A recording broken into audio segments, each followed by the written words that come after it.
At nakita ko nang buksan ng kordero ang isang pitong tatak, at narinig ko sa isa sa apat na nilalang na buhay na nagsalitang gaya ng tunog ng kulog, "Halika!"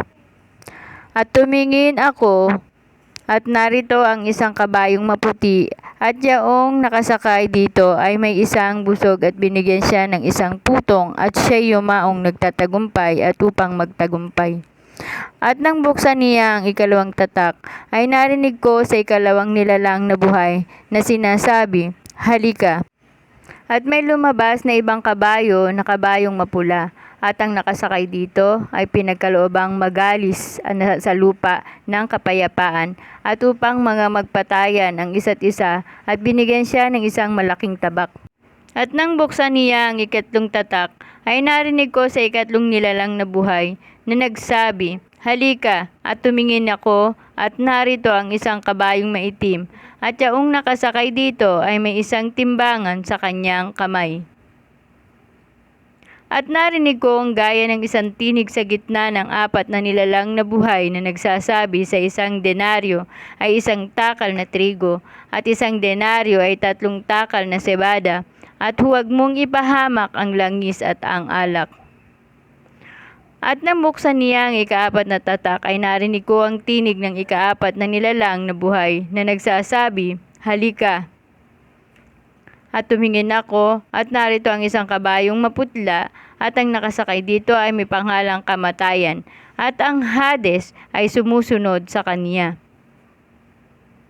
At sila'y pinagkalooban ng kapamahalaan sa ikaapat na bahagi ng lupa na pumatay sa pamamagitan ng tabak, at ng gutom, at ng salot, at ng mga ganid na hayop. At nang buksan niya ang ikalimang tatak, ay nakita ko sa ilalim ng dambana ang mga kaluluwa ng mga pinatay dahil sa salita ng Diyos at dahil sa patotoong sumakanila. At sila'y sumigaw ng tinig na malakas na nagsabi, "Hanggang kailan, O Panginoong banal at totoo, hindi mo hahatulan at ipaghihiganti ang aming dugo sa mga nananahan sa ibabaw ng lupa?" At binigyan ng bawat isa sa kanila ng isang maputing balabal, at sa kanila'y sinabi na mga magpahinga pa ang kaunting panahon, hanggang sa maganap ang bilang ng kanilang mga kapwa-alipin at ng kanilang mga kapatid na mga papatayin na mga gaya nila. At nakita ko nang buksan niya ang ika-6 na tatak, at nagkaroon ng malakas na lindol, at ang araw ay umitim na gaya ng isang magaspang na kayong buhok na maitim, at ang buong buwan ay naging gaya ng dugo. At ang mga bituin sa langit ay nangahulog sa lupa, gaya ng puno na igos na isasambulat ang kanyang mga bungang bubot pagka hinahampas ng malakas na hangin.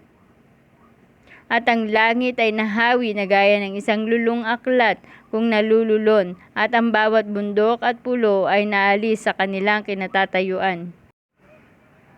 At ang mga hari sa lupa, at ang mga prinsipe, at mga pangulong kapitan, at mga mayayaman, at mga makapangyarihan, at ang bawat alipin, ang bawat laya, ay magsipagtagpo sa mga yungib, at sa mga bato sa mga bundok.